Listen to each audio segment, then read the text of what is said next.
Before we begin, please remember that this presentation is for informational purposes only and is not intended as financial, legal, or professional engineering advice. The figures and examples discussed are illustrative. You should always consult with qualified, licensed professionals to assess your specific business needs and circumstances. That strange rattling noise coming from the ceiling vent? The one corner of the office that's always 10 degrees hotter than everywhere else? That astronomical energy bill that just landed on your desk? Those aren't just minor annoyances. They are alarms. They are the warning signs that a silent saboteur is operating inside your business, draining your cash flow, killing your productivity, and quietly destroying your bottom line. And that saboteur is your outdated commercial HVAC system. What if I told you that for the average US commercial building, heating, ventilation, and air conditioning accounts for nearly 40% of all energy consumption? 40%. That's not just the biggest slice of your utility pie. For many businesses, it's a bigger operational expense than their marketing budget, their software subscriptions, or even the coffee that keeps their team running. Yet most business owners treat their HVAC system like a light bulb. They completely ignore it until the day it burns out, and then they panic. They scramble to get the cheapest, fastest fix possible, trapping themselves in the exact same cycle of inefficiency and failure. This is the single biggest and most common mistake a business owner can make when it comes to their building's infrastructure.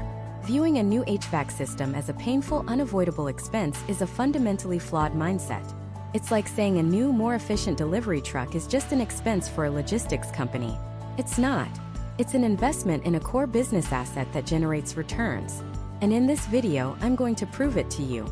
I'm going to show you step by step how a planned strategic commercial HVAC installation isn't a cost center, but a powerful profit-generating machine. We're going to break down the 5 critical ways a modern system saves you thousands, tens of thousands, or for larger operations, even hundreds of thousands of dollars every single year. We will dismantle the myth that you should run your old unit into the ground, and I'll give you the exact data points and frameworks you need to make an intelligent, profitable decision for your business. We're not just talking about being more comfortable. We're talking about being more profitable. We're talking about unlocking capital that's currently vanishing into thin air, literally. We're going to look at the numbers behind a retail space in Florida that cut its summer cooling costs by over 50%, allowing the owner to hire 2 new employees. We'll examine a manufacturing plant in the Midwest that used government tax incentives to fund nearly a third of their upgrade, and saw a measurable 15% drop in employee absenteeism the following winter. These are real-world results that stem from one smart decision. So let's start with the most obvious, the 800-pound gorilla in the room: your energy bill. This is the first and most direct way your old HVAC is bleeding you dry. Older commercial units, and by older I mean anything installed more than 10 to 15 years ago, are astonishingly inefficient by today's standards. It's like comparing the gas mileage of a 1980s station wagon to a brand new hybrid.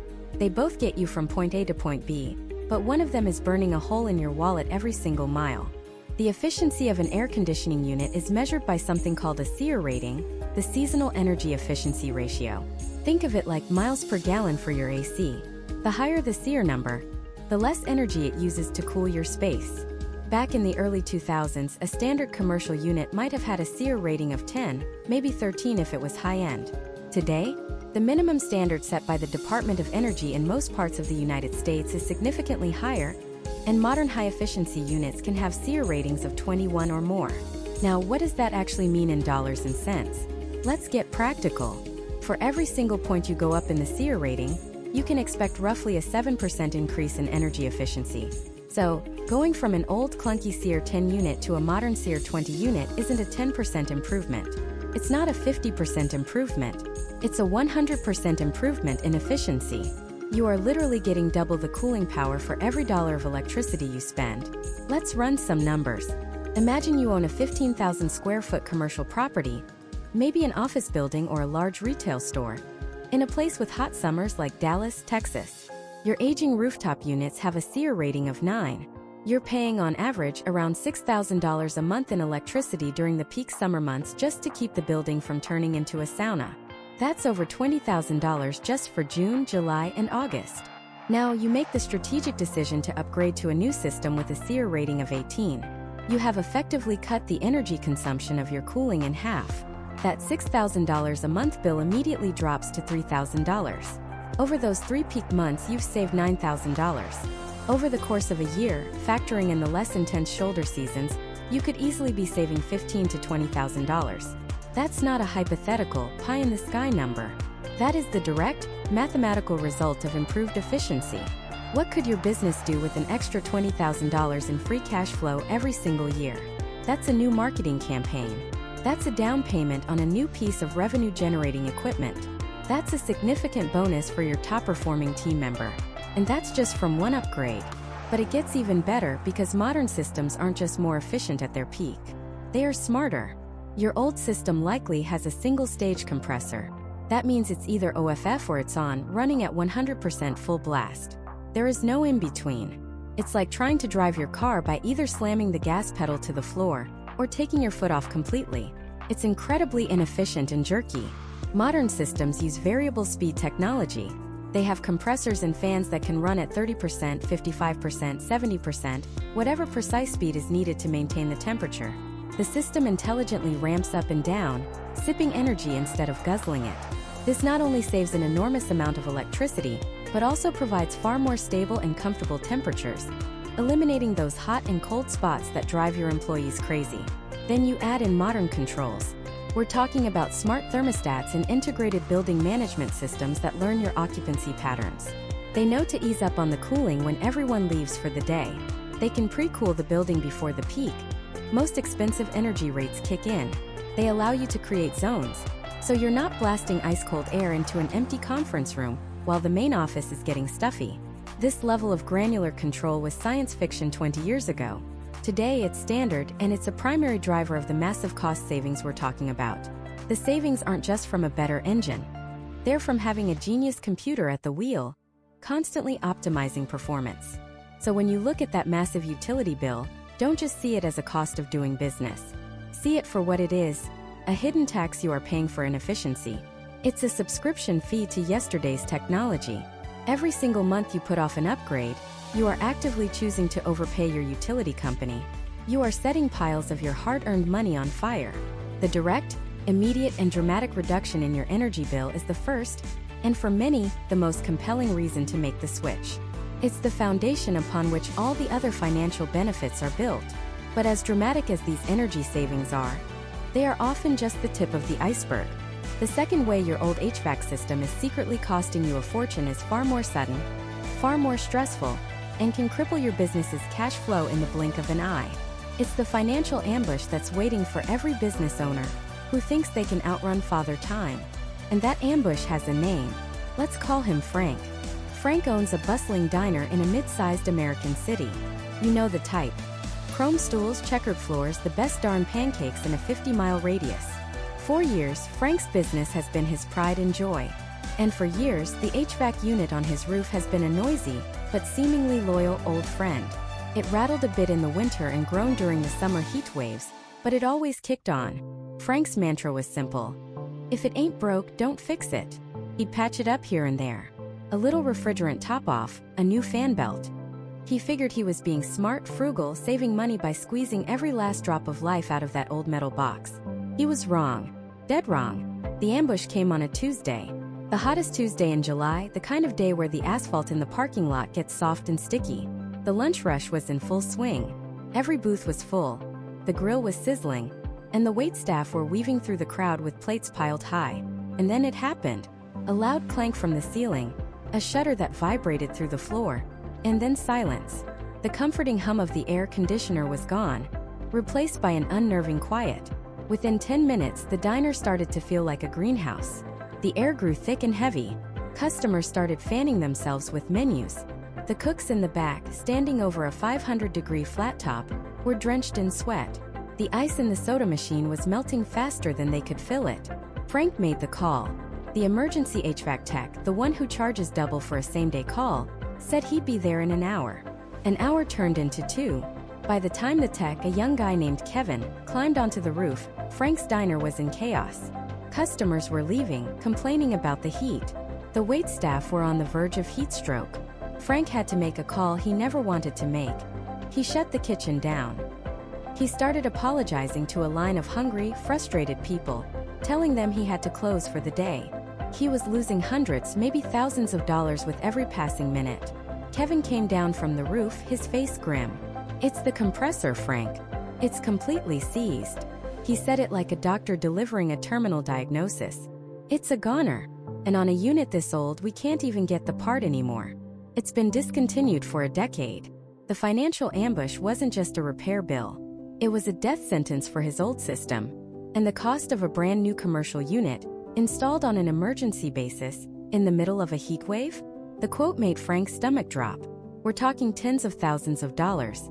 Money he hadn't budgeted for. Money he didn't have sitting in a rainy day fund, because his rainy day fund had been drained by the slow, silent bleed of that inefficient old unit for years. He was closed for 3 days in the middle of his busiest month. 3 days of zero income. 3 days of paying his staff to stay home. 3 days of watching his regulars walk across the street to his competitor. The final bill was staggering. The cost of the new unit, the crane to lift it onto the roof, the emergency labor rates. It was a massive, crippling blow to his cash flow. Frank didn't just pay for a new HVAC system. He paid the price for procrastination. He paid the emergency tax. He paid with lost revenue, angry customers, and a Yelp page that now had reviews like, "Felt like I was eating in a sauna, and great pancakes, but I almost passed out from the heat." That is the financial ambush. It's not a line item on your profit and loss statement. It's a tidal wave that hits without warning and threatens to pull your entire business under. So why does this happen? How does a machine that seems fine one day just completely give up the ghost the next? It's because an old HVAC system is a lot like a Jenga tower. For years you can pull out little pieces, a worn-out contactor here, a leaky valve there, and the tower still stands. It might wobble a bit, but it's upright. But every piece you remove puts more stress on the remaining pieces. The motor has to work harder to compensate for a dirty coil. The compressor runs longer to make up for a slow refrigerant leak. Every component is under a state of constant, escalating stress. And then one day you try to pull out one more piece. The hottest day of the year arrives, demanding the system run at 110% capacity for 12 hours straight. And that final piece of stress is too much. The whole tower comes crashing down. It's called a cascading failure. It's never just one part that fails in a vacuum. It's the final dramatic end to a long, slow process of decay. The compressor, the heart of the system, is often the last thing to go. But it dies because every other part around it has been failing for years, forcing it to work itself to death. Think of it like this. You have a 1985 pickup truck. Still runs, sure. But it gets 10 miles to the gallon, it burns oil, the steering is loose, and you're constantly taking it to the mechanic for one little thing after another. You tell yourself, hey, at least I don't have a car payment. But are you really saving money? You're spending a fortune on gas. You're spending hundreds, maybe thousands, a year on nickel and dime repairs. You can't rely on it for a long trip, and you know deep down that one day the transmission is just going to fall out on the highway. That's your old commercial HVAC system.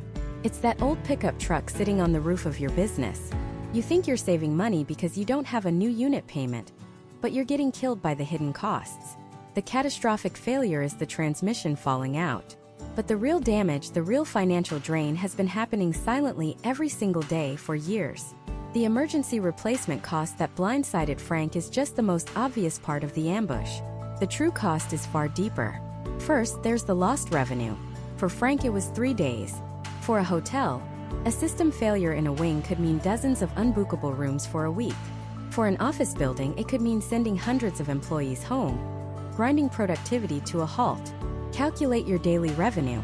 Now multiply that by 3, 4, maybe 5 days. That's the real number you need to add to the quote for the new unit. Second, there's the damage to your reputation. In the age of online reviews, one bad experience can echo for years. A customer who sweats through a meal, a client who is uncomfortable in a meeting, a shopper who leaves your store because it's too stuffy. They don't just leave. They go online and they tell everyone. That single catastrophic failure can create a digital stain that repels new customers long after the air is cool again. And third, there's the impact on your employees. Your team is your most valuable asset. Forcing them to work in an uncomfortable, sweltering environment isn't just unpleasant. It's a productivity killer and a morale crusher. Focus plummets. Tempers flare. Your best employees start polishing their resumes. The cost of employee turnover, hiring and training a replacement, can be thousands of dollars per person. Are you willing to risk losing a key team member over a failing air conditioner? These are the hidden teeth of the financial ambush. It's not just the single bite of the emergency replacement, it's the dozens of smaller bites that bleed you dry. It's the lost revenue, the reputational harm, the hit to productivity, and the potential loss of your best people. When you add it all up, the strategy of running it till it dies isn't a strategy at all. It's a gamble against the house, and the house always wins. The question is no longer if your aging system will fail, but when. And when it does, it will be at the most inconvenient, most expensive time possible. It's designed to, because the stress that finally kills it is the exact moment you need it the most. So we've seen the financial horror story of a sudden catastrophic failure. But what about the systems that don't explode? What about the ones that just keep rattling on year after year? That's where the story gets even more interesting, because the slow, silent killer can be just as deadly to your bottom line. The signs of this silent decay are all around you, if you just know where to look. Let's talk about a business owner. We'll call her Maria. Maria runs a bustling farm-to-table restaurant in a historic downtown building. For 5 years, she's poured her soul into it. The reviews are fantastic, the staff is like family, and on a Friday night, you can't get a table without a reservation. From the outside, Maria's business is the American dream. But inside, a quiet, creeping problem is starting to eat away at that dream, $1 and one customer at a time. It started with the utility bill. 3 years ago, her summer electricity bill was predictable. Yes, restaurant kitchens are hot, but manageable. Then, 2 summers ago, it jumped 15%. Maria chalked it up to a hotter-than-average July. An anomaly. Last summer, it jumped another 20%. Now, it's a line item on her profit and loss statement that makes her stomach clench. She's upgraded the light bulbs to LEDs. She's trained her staff to be militant about closing cooler doors. But the number just keeps climbing. It feels like she's trying to fill a bucket with a hole in it. That's the first sign. That slow, unexplained bleed of cash, month after month, disguised as just the cost of doing business. Then came the complaints. Not loud, angry complaints, but the quiet, passive-aggressive kind that are almost worse. A Yelp review mentioning the charming but drafty front dining room. A regular who starts asking to be seated away from the vent, because it's always blowing cold air on them, even in January. Maria starts noticing it herself. The tables by the big, beautiful front windows are freezing in the winter, so she has to block them off, losing 6 valuable seats. The back of the dining room near the kitchen pass is always stuffy and hot. Her staff are constantly fighting over the thermostat, creating a civil war between the sweating line cooks and the shivering hosts. This isn't just about comfort, it's about cash flow. Those 6 empty tables by the window? Over a weekend, that's dozens of lost customers. That's thousands of dollars in revenue vanishing into thin air, literally. The unproductive, uncomfortable staff? That leads to mistakes, slower service, and a less-than-perfect experience for her guests. Maria is paying for every square foot of her restaurant, but her old struggling HVAC system has made 20% of her prime real estate unusable or undesirable.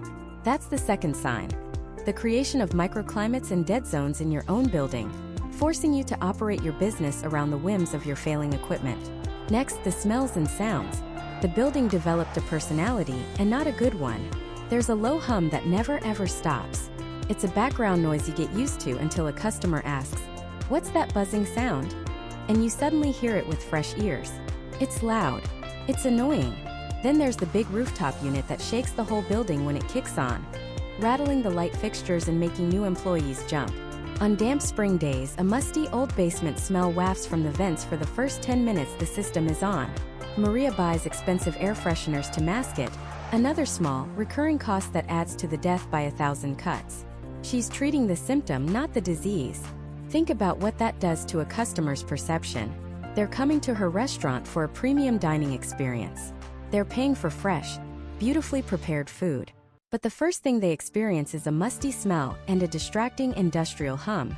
It cheapens the entire experience before the first appetizer even hits the table. It plants a seed of doubt. If the air smells this old, what else isn't fresh? That's the third sign. Your system is no longer a silent partner in the background.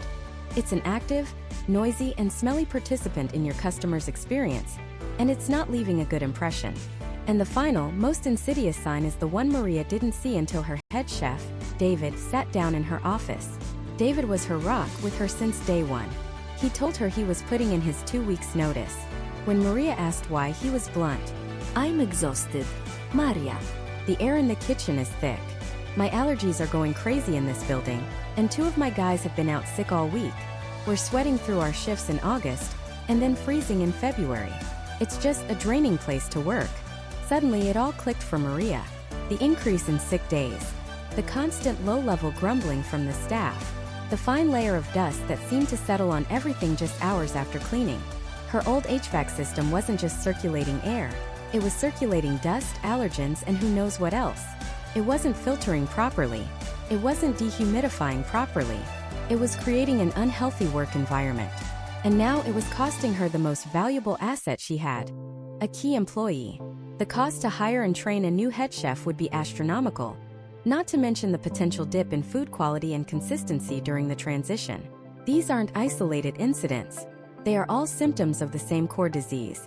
The rising energy bill, the uncomfortable customers, the weird noises, the unhealthy air.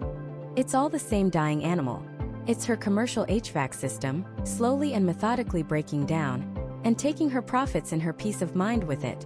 For years she'd followed the old logic. If it ain't broke, don't fix it. She'd paid for the occasional repair, the quick patch-up to get through the season. A new fan motor here, a refrigerant top-off there.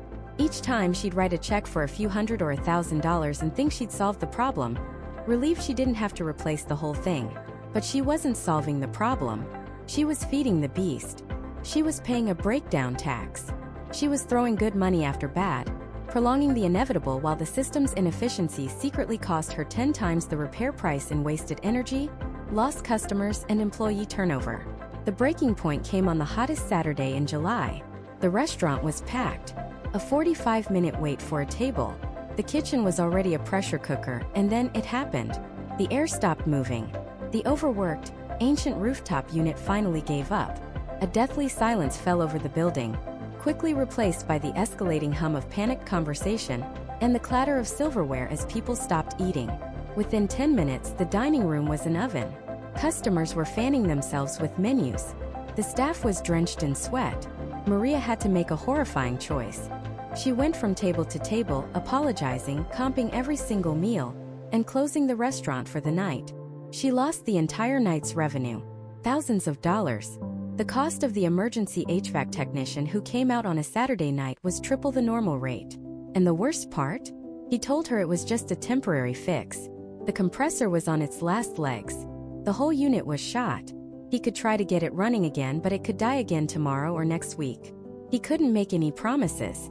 As Maria stood in her empty, silent, sweltering restaurant that night, surrounded by half-eaten meals, she finally understood. She hadn't been saving money by patching up her old HVAC system. She had been financing a slow-motion disaster. The small, silent signs she had been ignoring for years had finally culminated in a catastrophic public failure. She realized the true cost of her old system wasn't in the repair bills she had been paying. The true cost was hidden in plain sight. In the utility bills she overpaid, the customers she lost, the employees who quit, and the reputation she almost destroyed in a single night. She was trapped, paying an exorbitant price for a system that was actively harming her business. But what she didn't know yet was that this dramatic breakdown was actually a blessing in disguise. It was about to force her to confront a much deeper, more expensive truth about what that old metal box on her roof was really costing her. A cost that goes far beyond anything you'd see on a balance sheet. And that unseen cost, the one that never shows up as a line item, starts with a simple universal human truth. Nobody does their best work when they're miserable. And that old HVAC unit on Sarah's roof was a master at making people miserable, in ways so subtle she'd never even connected the dots. The technician, a seasoned pro named Frank, looked at the astronomical repair quote in her hand, then looked back at her. He could see the panic in her eyes. He'd seen it 1,000 times. He sighed and asked a question that changed everything. He didn't ask about the unit's age or its maintenance history. He asked, "Sarah, let me ask you something. How's the thermostat war going in your office?" Sarah blinked. "The what?" "The thermostat war," he repeated. "You know, is Susan from accounting always freezing, wrapped in a blanket in July? Does Mark in sales have a personal fan on his desk that sounds like a jet engine? Do you hear people complaining that it's stuffy in the afternoons?" It was like a switch flipped in her brain. She thought of the constant, low-grade bickering. the passive-aggressive notes left on the thermostat, the sweaters appearing in August, the portable heaters tucked under desks that were probably a fire marshal's nightmare. She'd always seen it as just office life, a minor annoyance. She never saw it for what it was, a symptom of a much larger disease. And she definitely never thought of it in terms of dollars and cents. But Frank did. He saw it every day. What Sarah was about to learn is that the single biggest hidden cost of an old, inefficient commercial HVAC system isn't the energy bill. It's not the repair costs.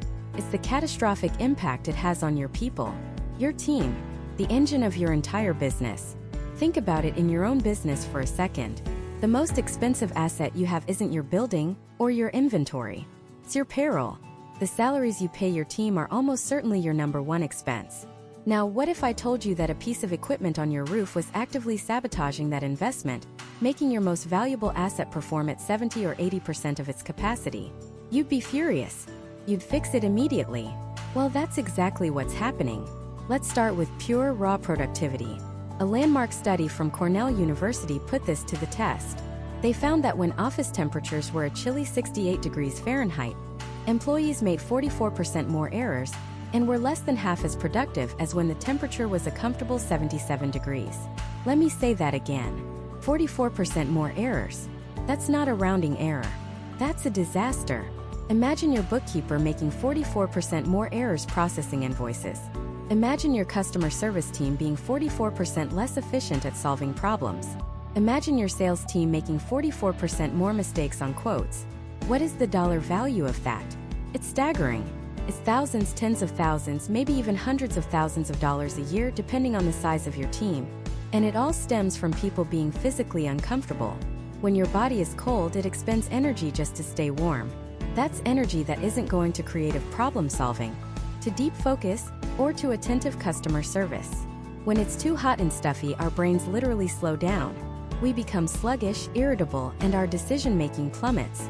Sarah's old unit wasn't just broken. It was an agent of chaos.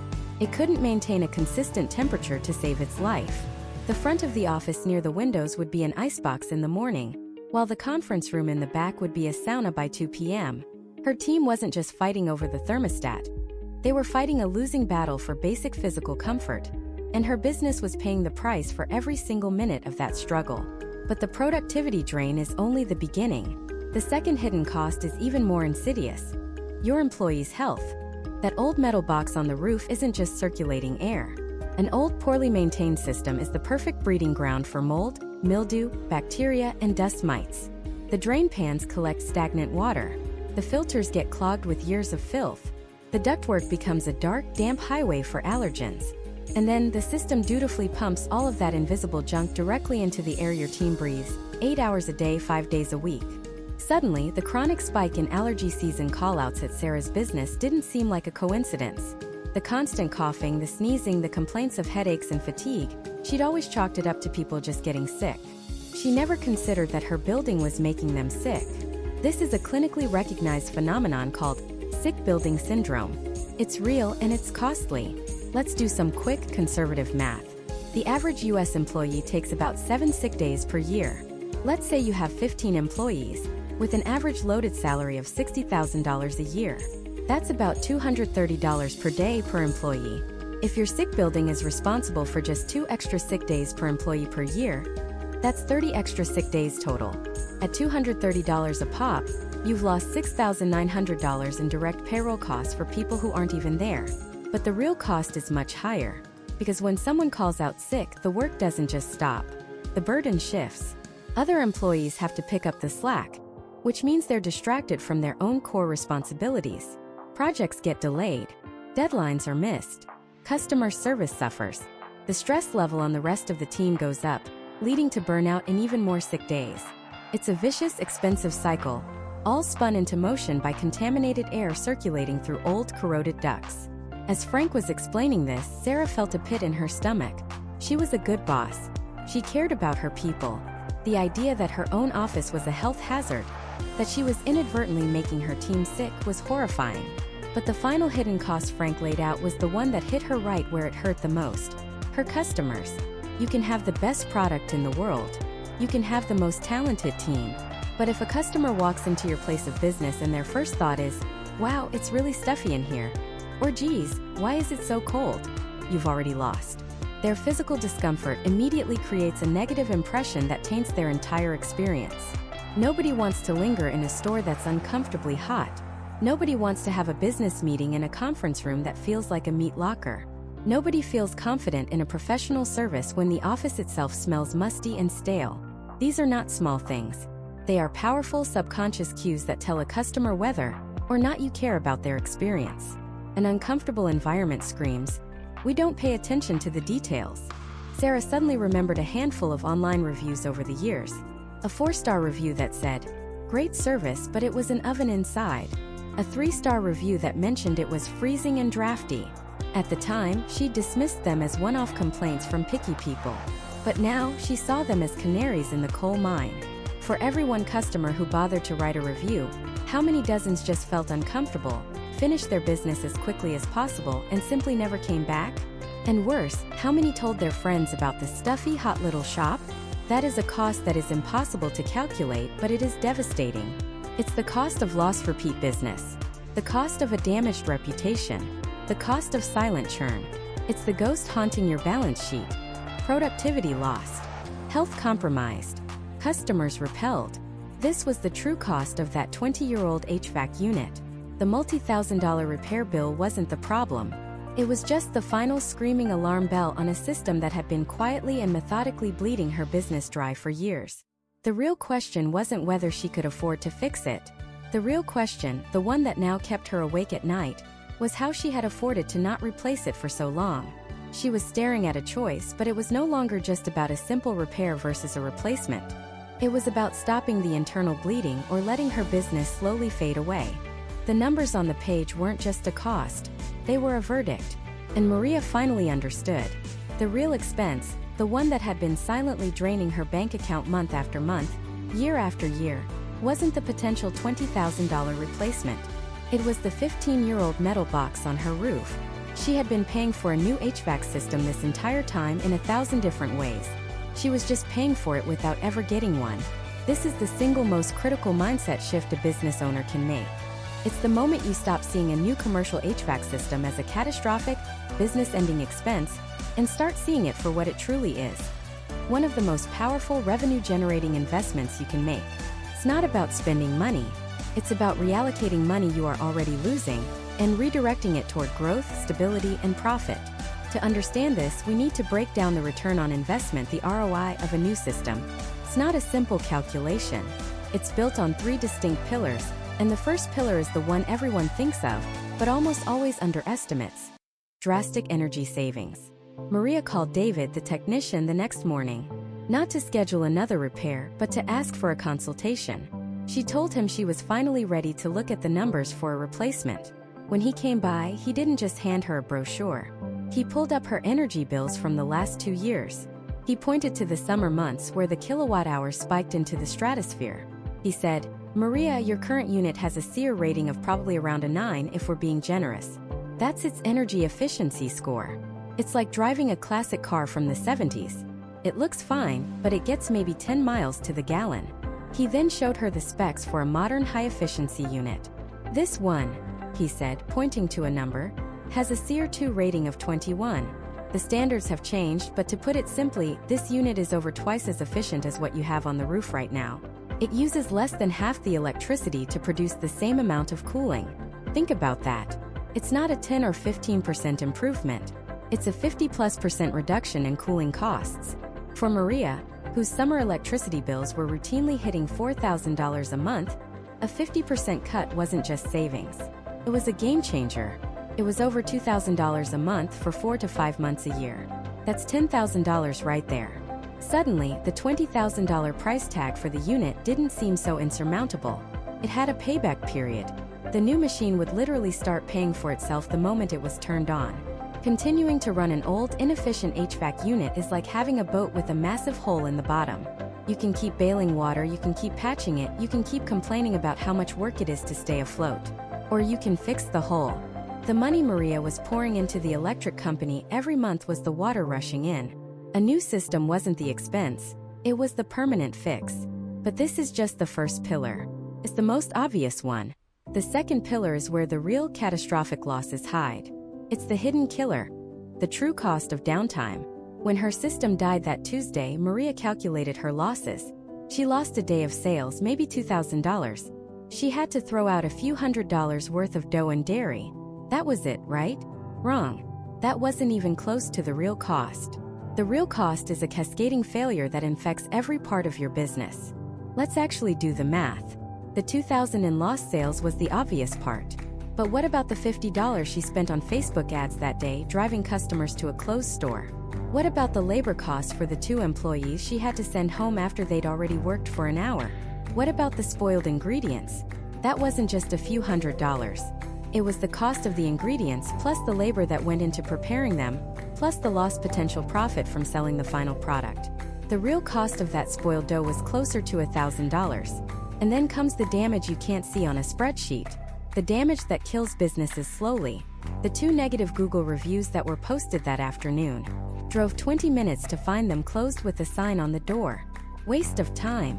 So hot inside you couldn't breathe, then they just closed. Unprofessional. How many potential new customers would see those reviews in the next year and decide to go somewhere else? 10? 50? 100? How do you calculate the cost of a customer you never get? What about the loyal customer who came for her daily coffee and croissant, found the doors locked, and tried the new cafe that just opened down the street? And liked it? Maybe she never comes back. The lifetime value of that one customer could be thousands of dollars. Gone. All because of a single day of downtime. When you add it all up, the lost sales, the wasted marketing spend, the spoiled product, the reputational damage, and the lost customer lifetime value, that one-day closure didn't cost Maria $2,500. It cost her closer to $10,000. One day, her old, unreliable unit wasn't just an inconvenience. It was a ticking time bomb, capable of wiping out a month's worth of profit in a single afternoon. A new, reliable commercial HVAC system isn't a piece of machinery. It's an insurance policy. It's the single greatest protection you have against catastrophic, unrecoverable downtime. This brings us to the third pillar, and it's the one almost no one talks about. It's the secret multiplier. The profound impact of your building's environment on productivity and customer experience. Think about Maria's bakers. For months, they had been working in a kitchen that was routinely 85, even 90 degrees. People don't function well in that kind of heat. Cognitive performance drops. Physical stamina wanes. Patience wears thin. Mistakes happen. An order gets mixed up. A batch of croissants gets burned. Someone calls in sick because they're exhausted from working in an oven. The cost of lower productivity and increased errors is a slow, silent drain on your bottom line. A new HVAC that keeps the kitchen at a stable 72 degrees isn't just a creature comfort. It's a performance-enhancing tool. It makes your team more efficient, more focused, and happier. And a happy, efficient team creates a better product and a better experience for your customers. And that customer experience is the final crucial piece of the puzzle. Before the breakdown, Maria's cafe was often stuffy and humid. Even when the air was running, people would come in, grab their coffee, and leave. They didn't linger. Why would they? It wasn't comfortable. But what happens when a new system is installed? It doesn't just cool the air. It properly circulates it. It removes humidity. It filters out dust and odors. The air feels crisp and clean. The temperature is perfect. Suddenly, a customer who used to grab and go decides to stay. They pull out their laptop. They take a meeting. They order a second latte. They add a pastry. Their average ticket size doubles. A group of friends looking for a place to chat chooses Maria's because it feels good to be there. They stay for an hour and they all post about it on Instagram. This is the secret multiplier. A new HVAC system transforms your physical space from a simple point of sale into a destination. It directly encourages customers to stay longer, spend more money, and tell other people about their positive experience. It is a sales and marketing tool disguised as a piece of industrial equipment. Looking at the new quote from David, Maria was no longer seeing a $20,000 expense. She was seeing the 3 pillars. She saw $10,000 a year in direct energy savings. She saw an insurance policy against another $10,000 day of downtime. And she saw an environment that would make her team more productive and her customers spend more money. The fear she felt just a day before was gone. It was replaced by clarity. The question was no longer, How can I possibly afford this? It had become, how much more money will I lose if I wait another day? The question was no longer, how can I possibly afford this? It had become, how much more money will I lose if I wait another day? And with that shift in perspective, the entire game changes. For Sarah and for you. Because this is the moment of action. This is where the paralysis of fear transforms into the momentum of a smart business decision. So what's the first step? You pick up the phone. You open your laptop. You start searching for a commercial HVAC contractor. And right here at the very first step is where 90% of business owners make their first and most expensive mistake. What do we all do? We listen to that age-old advice that's been drilled into our heads since we were kids. Get 3 quotes. Sounds so responsible, so prudent. It's the American way, right? Shop around. Compare prices. Get the best deal. Except in the world of commercial HVAC, getting 3 quotes is more often than not a trap. It's a recipe for disaster disguised as due diligence. Why? Because when you just ask for 3 quotes, you are unknowingly inviting a race to the bottom. You're signaling to the contractors that your primary decision-making factor is the number at the bottom of the page. And a contractor who knows they're competing solely on price will do everything in their power to give you the lowest number, even if it means destroying the long-term value of your investment. They'll cut corners you don't even know exist. They'll use undersized equipment, lower quality materials, and less experienced labor. They'll skip the critical steps that ensure efficiency and longevity because those steps take time and money, and they don't show up on a simple one-page quote. You think you're comparing 3 identical proposals for a new air conditioner. But you're not. You're comparing one proposal for a properly engineered high-performance system against 2 proposals for a ticking time bomb. The cheapest quote isn't the best deal. It's often the most expensive system you will ever own. Think about it. The initial purchase price, that sticker shock number, is only about 15 to 20% of the total lifetime cost of a commercial HVAC system. The other 80 to 85%? That's energy consumption and maintenance over the next 15 to 20 years. The contractor who wins the race to the bottom on price does so by sacrificing the things that control that massive 85% chunk of your money. So you save $5,000 today, only to pay an extra $25,000 in inflated energy bills and another $10,000 in premature repairs over the life of the unit. You didn't get a deal. You got taken. This is the critical pivot. You have to stop thinking like a consumer buying a toaster and start thinking like a CEO making a capital investment. You're not just buying a piece of equipment.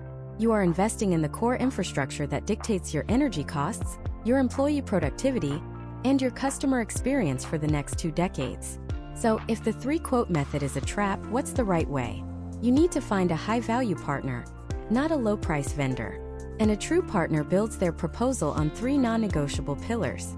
If a contractor you're talking to doesn't lead with these 3 things, hang up the phone. Seriously, you're talking to the wrong company. Pillar number 1, the deep dive. A true professional will never give you a quote over the phone or after a 5-minute walkthrough. They will insist on performing a detailed load calculation. For residential, it's called a manual J. For commercial, it's a similar, more complex process. This isn't just some formality. It is the absolute bedrock of a successful installation. They will measure your windows and note their efficiency and solar exposure. They'll analyze your insulation levels, the height of your ceilings, the heat generated by your equipment, from computers and servers to, in Sarah's case, deep fryers and ovens. They will ask about your occupancy load. How many employees? How many customers during peak hours? Why is this so critical? Because this calculation determines the exact size, the tonnage, of the system your specific space needs. If a contractor skips this and just replaces your old 10-ton unit with a new 10-ton unit, they're assuming the last guy got it right 20 years ago, and they're ignoring any changes you've made to your business since. Did you add more computers? Knock down a wall? Get a new hotter pizza oven? An undersized unit will run constantly, struggling to keep up, driving your energy bills through the roof and burning itself out years ahead of schedule. An oversized unit, which is even more common because lazy contractors think bigger is always better, is a nightmare. It will cool the space too quickly, satisfying the thermostat before it has a chance to dehumidify the air. This leaves you with that cold, clammy, cave-like feeling. It leads to short cycling, the system slamming on and off constantly, which is the number 1 killer of compressors, the heart of your AC unit. The deep dive isn't optional. It's the difference between a system scientifically tailored for your business and a wild guess that you'll be paying for years. Pillar number 2, the blueprint. Once they know the exact load, a high-value partner designs the entire system, not just the box on the roof.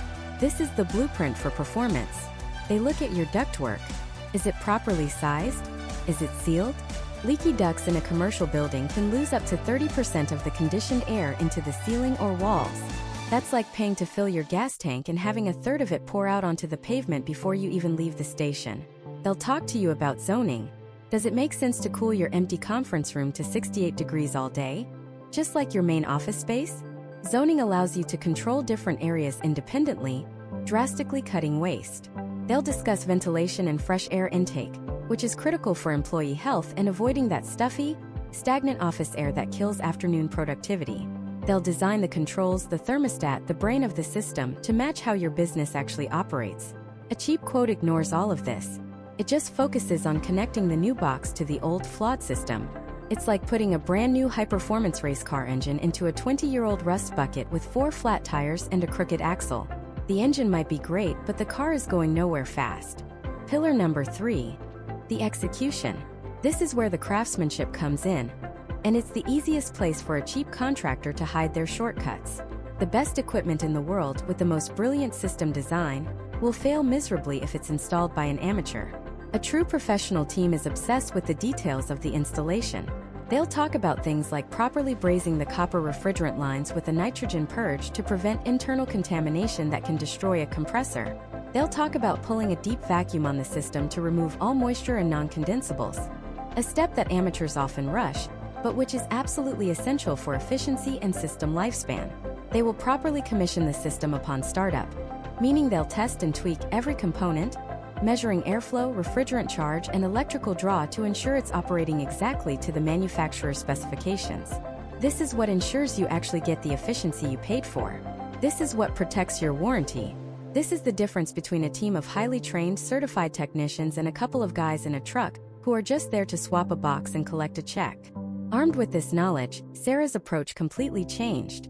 She was no longer a victim waiting for a price. She was an educated buyer in control of the process. She didn't just search for AC repair. She searched for commercial HVAC design, load calculation experts, and certified commercial installers. When she got on the phone, she didn't ask, "How much for a new unit?" She asked, "Tell me about your process for performing a commercial load calculation.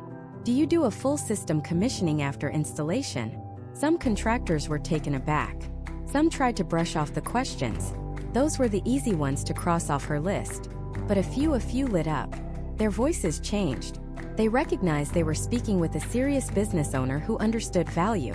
She scheduled in-person consultations with 3 of these high-level companies. She was ready to compare not just prices, but comprehensive, value-based solutions. But during the second of these consultations, a seasoned engineer named Frank sat across from her at one of her own cafe tables.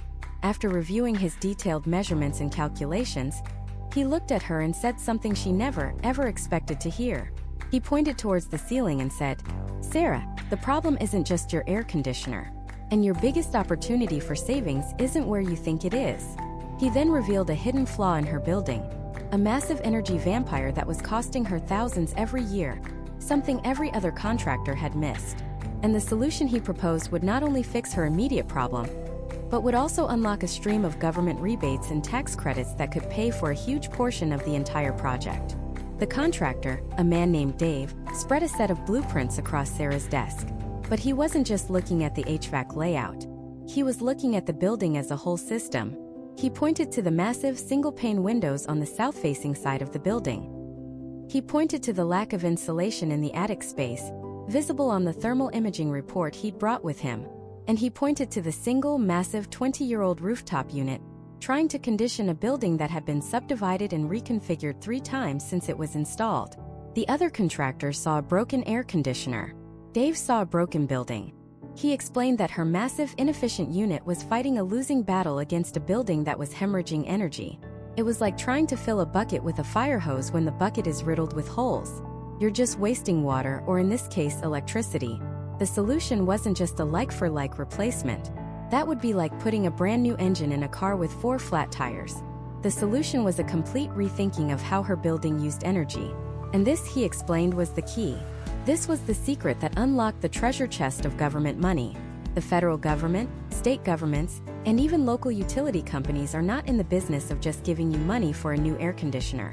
They are in the business of incentivizing massive reductions in energy consumption. They want to reward comprehensive, intelligent upgrades that take buildings from the 20th century into the 21st.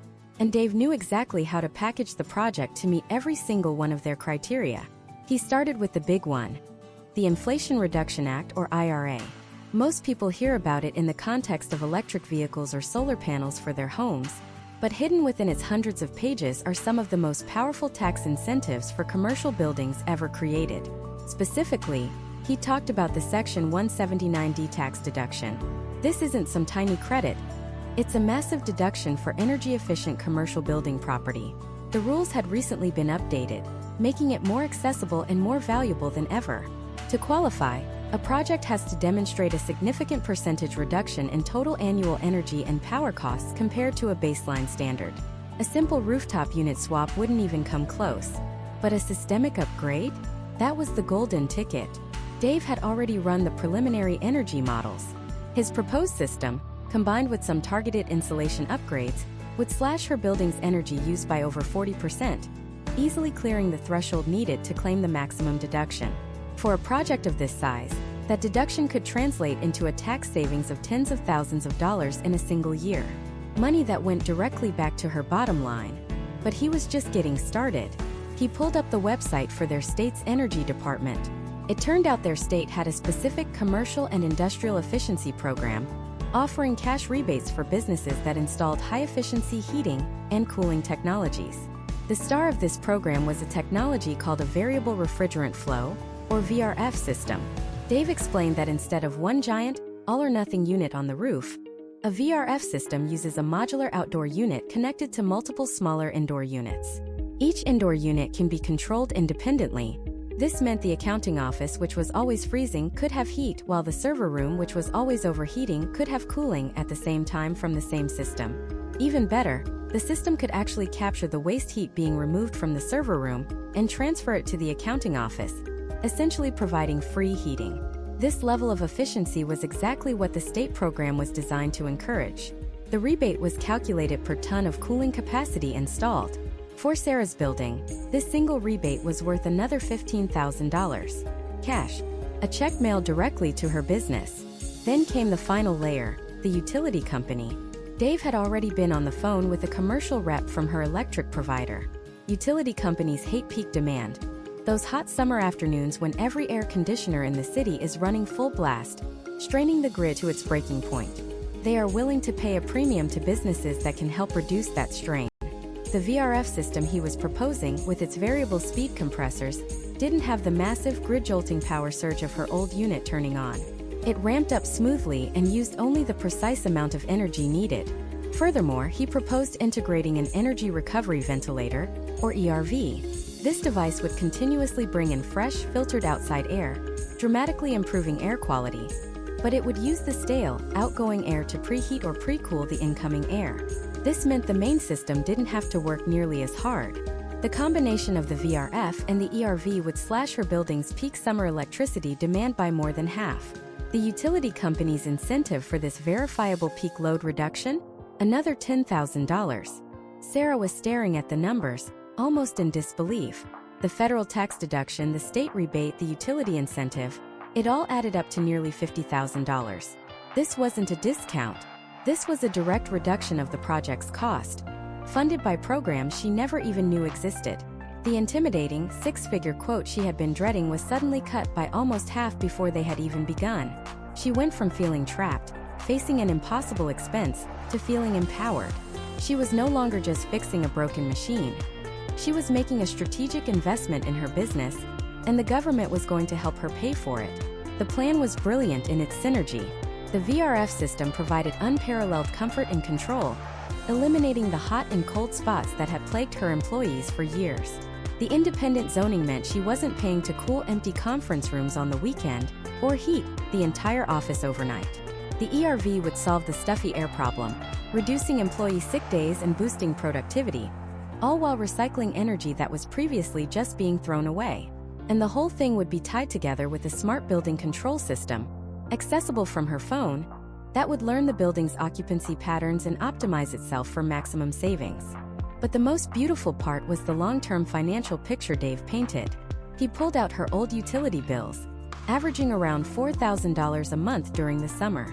Based on the energy models for the new system, he projected her new summer bills would be closer to $1,800. That was a savings of $2,200 a month, over $26,000 a year, every single year. He did the math right there on the paper. The net cost of the project, after all the rebates and incentives, would be paid for by the energy savings alone in under 3 years. After that, the $26,000 in annual savings was pure profit year after year after year. It was a cash flow positive investment. The new HVAC system wasn't an expense. It was a revenue stream. It was an asset that would not only increase the comfort and value of her building, but would actively pay for itself, and then continue to put money back into her pocket for the next 2 decades. This was the moment everything changed. The crisis had become an opportunity, and the path forward was suddenly undeniably clear. So, armed with this newfound perspective, Sarah didn't just decide to replace her HVAC system. She decided to invest in the future of her business. The conversation shifted immediately. It was no longer about a grudge purchase, a necessary evil to keep the lights on. It was about a strategic upgrade. The contractor, seeing her change in mindset, opened up a whole new playbook. He wasn't just a repairman anymore. He was a consultant, a partner in her building's newfound efficiency. He began by walking her through the modern landscape of commercial HVAC, which, to her surprise, was as different from her old system as a smartphone is to a rotary phone.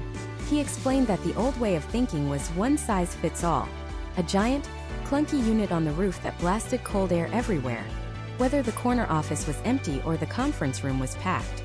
It was brute force, inefficient, dumb. The new way, it was intelligent. He introduced her to the concept of variable refrigerant flow, or VRF systems. He explained it in simple terms she could grasp instantly. Imagine having a smart thermostat not just for the whole building but for individual zones. The marketing department, which runs hot because of all their computer equipment, could have more cooling. The quiet, empty offices on the 3rd floor could be dialed back, using almost no energy. The system intelligently moves heated or cooled refrigerant only to the places that need it, precisely when they need it. It's like having a custom-tailored climate for every single room, all working in perfect energy-sipping harmony. The energy savings from this alone were staggering. Then he talked about modern rooftop units, or RTUs. He acknowledged that for some buildings, a single unit is still the right call. But today's RTUs are a different breed. He talked about multi-stage compressors that can run at lower power settings, like a car that can cruise on the highway without redlining the engine. He mentioned high-efficiency filters that don't just cool the air but dramatically improve its quality, reducing dust and allergens, which could lead to a healthier, more productive workforce. A small but not insignificant side benefit. He even discussed units with integrated energy recovery ventilators, which sound complicated, but the concept was simple. They pre-cool the fresh air coming in using the stale air that's being exhausted, recycling energy that her old system simply threw away into the atmosphere. The options were dizzying, but for the first time, Sarah felt a sense of control, of possibility. But the big question, the one that still hung in the air, was the cost. These systems sounded expensive, and they were. The upfront quotes were enough to make her heart skip a beat. And this is the part of the story where most business owners would say, "Thanks but no thanks. Just patch up the old one." But Sarah's contractor was prepared for this. He slid another folder across the table. This one wasn't filled with technical specs. It was filled with information about money. He explained that the federal government, state governments, and even local utility companies were in a race to incentivize businesses like hers to go green. They were literally giving away money to help cover the cost of these high-efficiency upgrades. He showed her the database of state incentives for renewables and efficiency, a treasure map of rebates and grants. For the specific VRF system they were looking at, her local utility offered a rebate of several $1,000s per ton of cooling capacity. Just like that, a huge chunk of the initial cost was vaporized. But it didn't stop there. He then brought up the magic words: tax credits. He wasn't an accountant, he stressed, but he urged her to speak with hers about 2 very specific things. First, the Inflation Reduction Act. This landmark piece of legislation had supercharged the tax credits available for energy-efficient commercial property. He was talking about the 179D commercial buildings energy efficiency tax deduction. By installing a system that met certain efficiency standards, she could be eligible for a significant tax deduction, potentially worth tens of thousands of dollars depending on the building's square footage. Second, he mentioned Section 179 depreciation. This allows businesses to deduct the full purchase price of qualifying equipment in the year it's placed into service, rather than depreciating it over many years. This could massively lower her taxable income for the year, providing a huge, immediate cash flow benefit. The combination of direct rebates and powerful tax incentives completely reframed the math. The upfront cost was still there, but the net cost, after all the kickbacks from the utility and the government, was suddenly much more manageable. It was a government co-signed investment in her business. The final piece of the puzzle was financing. The HVAC company itself offered flexible financing options, allowing her to spread the remaining cost over several years. When she looked at the proposed monthly payment, a light bulb went off. She pulled up her old utility bills, looked at the projected monthly energy savings from the new system, and did some quick math. The numbers were almost unbelievable. The monthly energy savings were projected to be greater than the monthly financing payment. Let me repeat that because it's the entire point. The new system would cost her less each month than she was already paying to run the old, broken one. From day one, she would be cash flow positive on the deal. The crisis wasn't just an opportunity. It was a financial no-brainer. The decision was made. They chose a state-of-the-art VRF system, tailored perfectly to her building's unique layout and occupancy patterns. The installation was scheduled. Sarah braced for disruption, for weeks of noise, dust, and tenant complaints. But the process was a surgical strike. The crew was professional, efficient. They worked in sections, often after hours, minimizing the impact on her tenants. They hauled away the old, rusted behemoth from the roof, a relic of a bygone era of inefficiency, and replaced it with a series of smaller, sleeker, whisper-quiet modules. Inside, they ran sleek new refrigerant lines and installed the individual zone controllers, which looked more like high-tech gadgets than thermostats. The entire process was faster and cleaner than she ever could have imagined. And then came the day. The project manager walked her through the final checks, showed her the new central control panel, an intuitive interface she could even access from her phone, and then with a simple tap on a screen, the entire system came to life. But the amazing thing was she couldn't hear it. There was no shuddering roar as the compressors kicked on. There was no groan of aging machinery. There was just silence. A gentle, imperceptible flow of perfectly conditioned air began to circulate through the building. Within an hour, every office was at its set temperature. The air felt cleaner, fresher. The oppressive humidity of the summer afternoon outside was just gone. It was a feeling of pure, silent, invisible comfort. It was a massive victory. The tenants were happy. The building felt brand new. But the real test, the final piece of validation, was yet to come. It would arrive in a small, unassuming envelope from the power company about 30 days later. Sarah waited for that first utility bill with a mix of excitement and anxiety. Had the contractor's projections been accurate? Was this all too good to be true?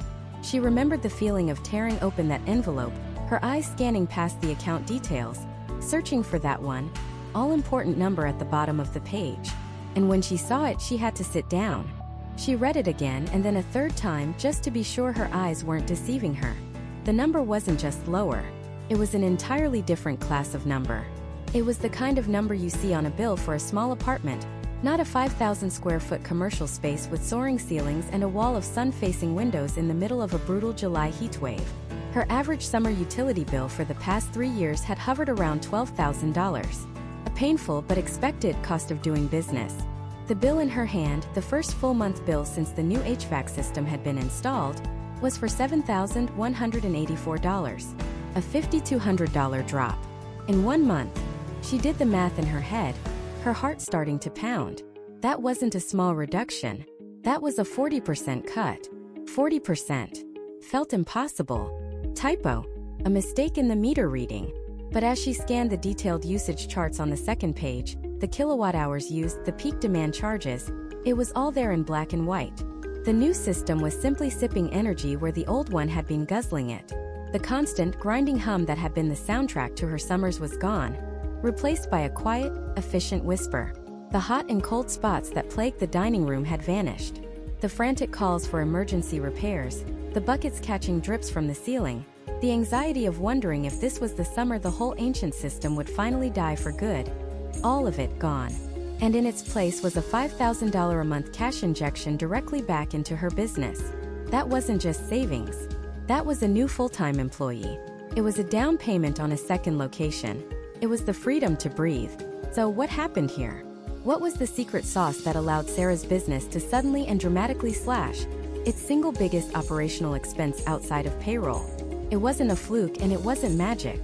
It was the result of a modern strategic approach to commercial climate control, built on 3 core pillars that any U.S. business owner listening right now can and should understand. The first and most obvious pillar is raw efficiency. Think about it like the miles per gallon rating on a car. Her old HVAC unit was a 1980s gas guzzler. It might have gotten the job done, but it was burning a scandalous amount of fuel to do it. Modern commercial HVAC systems are like sleek new hybrids. They achieve the same result: a cool, comfortable building, using a fraction of the energy. The key metric here is something called the SEER 2 rating, which stands for Seasonal Energy Efficiency Ratio 2. All you really need to know is that it's the new government-mandated standard for efficiency, and the higher the number, the less electricity the unit uses. As of 2023, the Department of Energy raised the minimum SEER 2 rating for new commercial units. This means that even the most basic entry-level system you can buy today is significantly more efficient than a top-of-the-line model from 10 or 15 years ago. Sarah's old system had an estimated SEER rating of around 9. Her new system? A SEER 2 of 16. That leap in efficiency alone accounts for a massive chunk of her savings. It's simply doing the same work with less effort and less electricity, hour after hour, day after day. But pure efficiency is only part of the story. The second pillar is intelligence. Her old system was a dumb machine. It had 2 settings, on and OFF.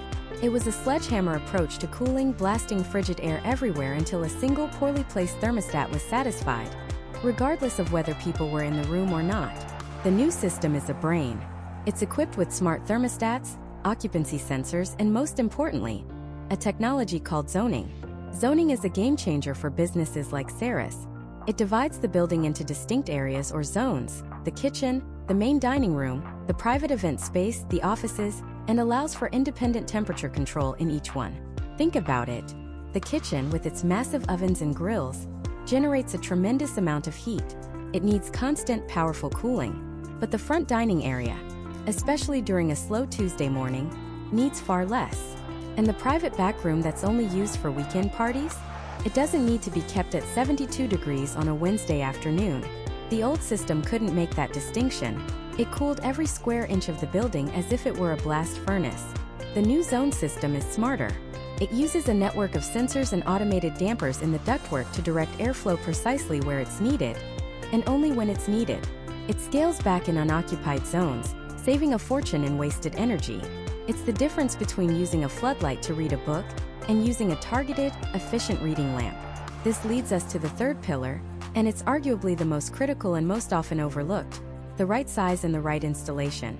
You can buy the most efficient, smartest HVAC unit on the planet, but if it's the wrong size for your space, you've just bought a very expensive paperweight.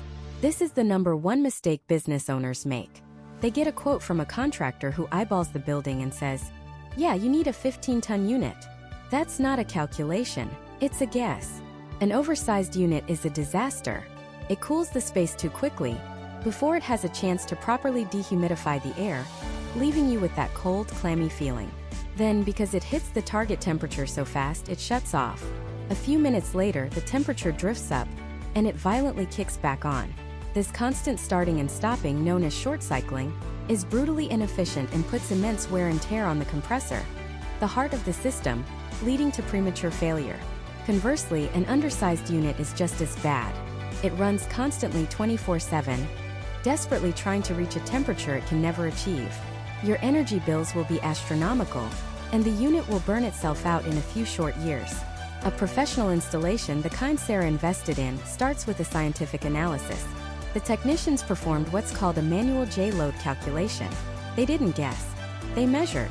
They measured the square footage, the ceiling height, the number and type of windows, the quality of the insulation, the heat generated by the kitchen equipment, the lighting, and even the average number of customers in the building at peak hours. They used software to model the building's unique thermal dynamics.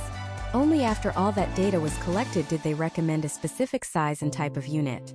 They engineered a solution, they didn't just sell a box. That meticulous, data-driven approach is the difference between a system that fights your building and a system that works in perfect harmony with it. It's the foundation upon which all the other savings are built. When you combine these three pillars, raw efficiency, smart technology, and a perfectly sized, professional installation, you get the result Sarah saw on her utility bill. You get a 40% reduction in energy costs. For her, that's over $5,000 a month. That's $60,000 a year. Think about what that means. That $60,000 isn't just saved. It's capital that can be redeployed to grow the business. It can fund a new marketing campaign to bring in more customers. It can pay for a much-needed renovation. It can be used to give hardworking employees a raise, improving morale and retention. It can be the seed money for a second location. The HVAC upgrade wasn't an expense. It was a strategic investment that unlocked a new, recurring revenue stream masked as savings. Sarah's story is incredible, but it's not unique. The savings are real and they are achievable. But there's one final piece of the puzzle that separates a good investment from a truly transformative one. It's a hidden financial lever that can dramatically reduce the upfront cost of the entire project, sometimes by tens of thousands of dollars, making this a no-brainer for almost any business. And that's exactly what we're going to break down next. It's called Section 179 of the IRS tax code. And for business owners, it's one of the most powerful tools you're probably not using to its full potential. In simple terms, Section 179 allows a business to treat the purchase of qualifying new or used equipment as an expense, rather than a capital asset. What does that mean in plain English? It means instead of slowly, painfully depreciating the cost of your new HVAC system over decades, you can deduct the entire purchase and installation price from your gross income in the very same year you put it into service. Let's put that into perspective because this is where the numbers get really exciting. Under the old traditional depreciation rules for commercial property, an HVAC system is typically written off over 39 years. So if you installed a new $100,000 system, you'd only be able to deduct about $2,500 from your taxable income in the first year. It's a tiny drop in a very large bucket. It barely moves the needle. But with Section 179, you can potentially deduct the full $100,000 immediately. Let's run a real-world scenario. Imagine your business, a restaurant, a retail space, a small manufacturing facility, needs a complete HVAC overhaul. After a thorough assessment, the quote comes in at $150,000. It's a big number. It's intimidating. Your first instinct might be to panic, to kick the can down the road, to patch up the old system one more time. But now, let's apply the power of Section 179. You move forward with the project.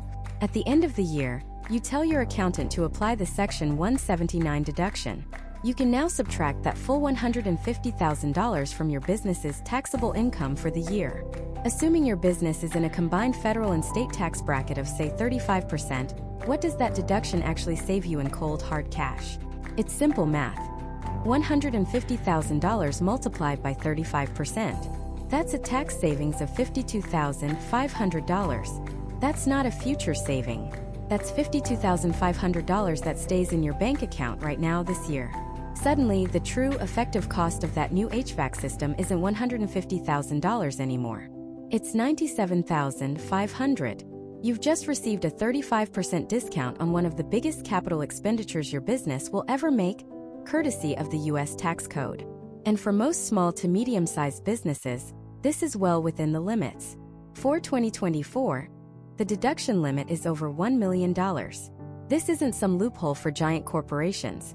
It was specifically designed to encourage businesses like yours to invest in themselves and stimulate the economy. Of course, the golden rule here is to always consult with your tax professional to see how this applies to your specific financial situation, but the potential is undeniable and immense. On top of Section 179, there's also bonus depreciation. Sometimes this can be used in conjunction with Section 179, especially for very large projects. For years, this allowed you to deduct 100% of the cost of new equipment. That benefit is currently being phased out year by year. This creates a powerful sense of urgency. The financial incentives to upgrade your infrastructure are stronger today than they will be tomorrow. Waiting literally costs you money. But the savings don't stop with federal taxes. We're also living in an era of unprecedented focus on energy efficiency. This has created a massive patchwork of state, local, and utility-level rebates that can further slash the upfront cost. Your local power company might offer you a direct cash rebate of several $100s per ton for installing a high-efficiency rooftop unit. Your state's energy department might have a grant program for businesses that reduce their carbon footprint. These aren't deductions. This is often cash back in your pocket or an instant rebate off the invoice. A savvy modern HVAC contractor isn't just an installer. They are a financial navigator. They should be experts on every single available rebate in your specific zip code and handle the paperwork to ensure you get every last dollar you're entitled to. So let's put all the pieces together and witness the true financial transformation of this project. Remember our $150,000 system? Let's build the new reality. The sticker price is $150,000. First, your contractor secures a local utility rebate for high-efficiency equipment. Let's say that's a conservative $5,000. Your upfront cost is now $145,000. Next, at tax time, you apply the Section 179 deduction for the full project cost, saving you that $52,500 in taxes. So what is the real cost of your brand new state-of-the-art HVAC system? It's the initial $150,000 minus the $5,000 rebate minus the $52,500 tax saving. The new effective all-in cost is just $92,500. Let that sink in. Through smart planning, you've reduced the cost of a massive capital improvement by nearly 40%. Now, think back to the operational savings we talked about earlier. Let's say that new system saves you an average of $1,500 a month on your energy bills. That's $18,000 a year.